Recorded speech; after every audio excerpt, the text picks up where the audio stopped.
live here, January 16th, 2020. This is Hannibal from the HannibalTV.com, and a big congratulations is in order to AEW.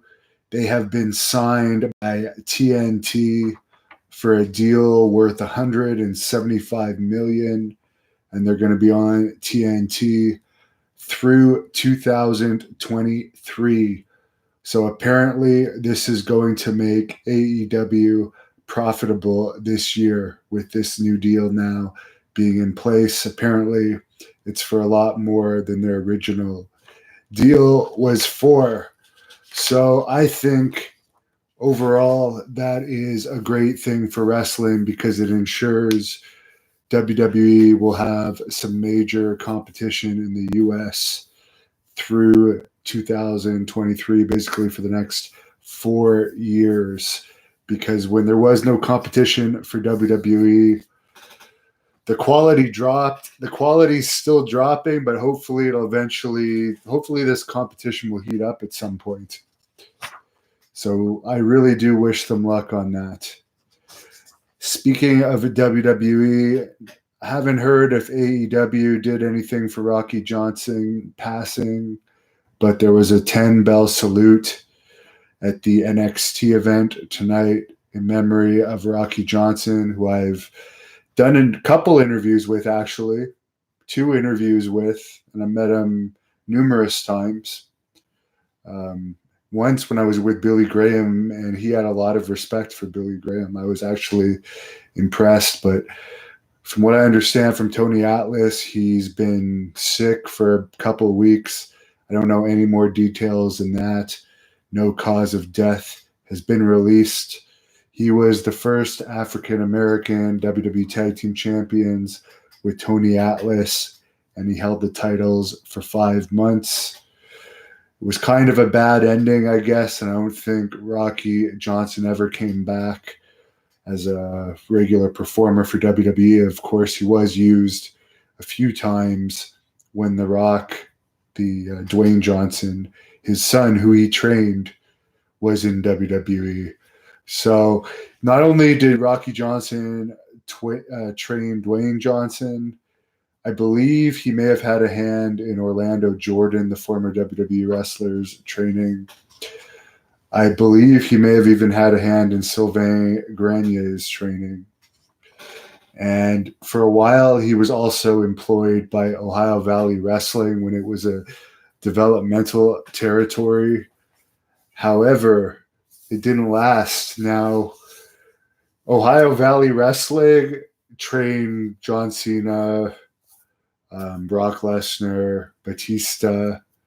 Those are the top 3 names that come to mind. Who are the top 3 names that NXT has produced? None of them really come to mind. So they produced bigger stars. And of course, The Rock was trained by Rocky Johnson, so he must have been a pretty damn good trainer. As I said before, I think The Rock is the most successful wrestler of all time by far. He might even be president one day. So I was really sorry to hear about that. Rocky Johnson legally changed his name in 1964 when he was living in Ontario. He was originally Canadian from Nova Scotia. His original name was Wade Douglas Bowles. So I'm really sorry about that. From the bottom of my heart, I'm sorry to their family. I was even going to probably do a part 2 shoot interview with Rocky when he was supposed to appear March 8th at the WrestleFest 2 in Albany. But Tony Atlas is still going to be there. They were supposed to see each other there. I'm still going to go and cover it, just like I covered the first one. And I'm going to interview at least Tony Atlas while I'm there, hopefully some others. Greg Gagne is going to be in the area. If I could work something out with him, I'd like to get him. But there's huge names coming to that WrestleFest. Deborah McMichael, what an interview she would be. But I don't know her well enough yet. Finally, Lufisto, the internationally known female wrestling superstar who is wrestling for Great North Wrestling on our February 29th Annihilation event. It's going to feature Haku, Barbarian, Too Cold Scorpio. More information at thehannibaltv.com. But Lufisto is actually in the news today. She's challenging Jessica Black, the women's champion of Canada, on that February 29th event, by the way.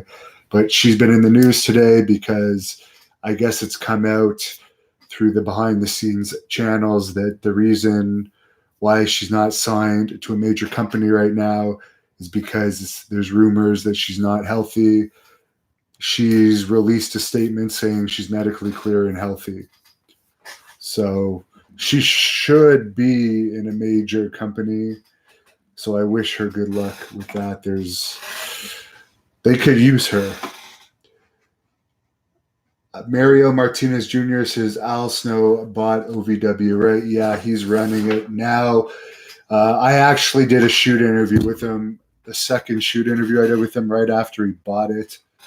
That one's up here on the Hannibal TV where he talks about why he bought it and what his plans were with it. Al Snow full shoot interview part 2.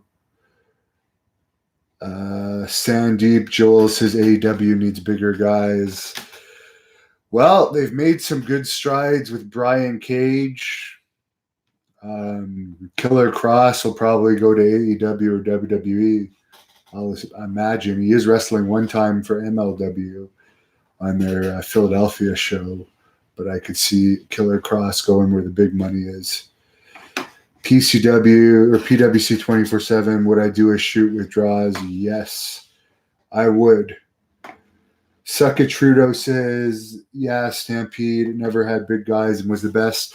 Well, let me explain something to you about the Stampede wrestling style. It was hard hitting, and it was a very realistic style. There is a fan base for AEW, but don't ever confuse the Stampede wrestling style with the overall style of AEW. I think any Stampede wrestler would take offense to that. There was also big guys in Stampede wrestling, by the way. Davey Boy Smith may not have been tall height-wise. He did start there small, but he was massive, one of the strongest wrestlers of all time. Andre the Giant was in Stampede wrestling. Harley Race is a heavyweight. Dory Funk Jr. is a heavyweight. Billy Robinson's a heavyweight. Abdullah the Butcher, one of the biggest draws in Stampede wrestling history, was a heavyweight. So you can't say that Stampede wrestling only drew with small guys. They used lots of heavyweights over the years. Someone's asking me thoughts of Impact getting banned from Twitch, I guess from controversial content. They weren't getting any viewers on Twitch. Last I heard, it was under 3,000 viewers. I do believe from the bottom of my heart that Impact is a dead brand. The only chance they have of becoming popular, getting the 1.5 ratings again from the point they are now, with they don't even release numbers of viewers right now. We know on Pursuit they were getting under 10,000 viewers at one point. But yeah, they should replace the bookers of Impact. They write horrible stuff. And if they're getting banned off of things like Twitch, that's probably not going to appeal to families. And I think Kevin Sullivan said it, and some other wrestlers have said it. You got to become a big company, you got to actually appeal to everyone. And when you get too controversial, like the penis kissing now that's happening in wrestling and so forth, like sometimes you can get kicked off stuff like YouTube or Twitch. When I first watched that dick kiss that Colt Cabana did to Joey Ryan, it was on YouTube. A fan sent me the YouTube link. And then when I went back to reference it before I made the video on it, YouTube had removed that link. So obviously they had found that inappropriate for YouTube, the way that channel had posted it. So I think wrestling should not get too far into that way. Like a good example is Sabu talks about XPW in his shoot interview with me that's now posted in full, patreon.com/thehannibaltv ad free. But XPW, which Sabu was champion of when at their peak, when they went to the LA Sports Arena was a highly controversial company that involved porn stars. So that company did not last. So there's an example of why you shouldn't go and turn off a huge section of viewers. But I honestly don't care. I wish all the workers that are making money there well. I have nothing good for everyone that's making money there, but I really don't want to cover that company much because I don't particularly agree with the content, and they've screwed around with me a bit over the years. So I personally have issues why I don't like them above the content. RVD needs to leave. Somebody said he could make a big payday in AEW, but he's probably getting a huge payday there. He's the main popular guy there, the main reason why they can still be in the news, unless they're doing something totally crazy. Like you have RVD in your company. Here's something stupid. Here's a good reason, by the way. I don't see how anyone on here could disagree with me, but you have Ken Shamrock in the company, a legitimate MMA Hall of Famer, taking moves from Joey Ryan's dick. And you have like very legitimate people like Ken Shamrock and RVD, who's a really tough guy, skilled martial artist in the company. Yet a female Tessa Blanchard is the male heavyweight champion just because they want to try and make some news. Do I even know who the female Impact champion is? No.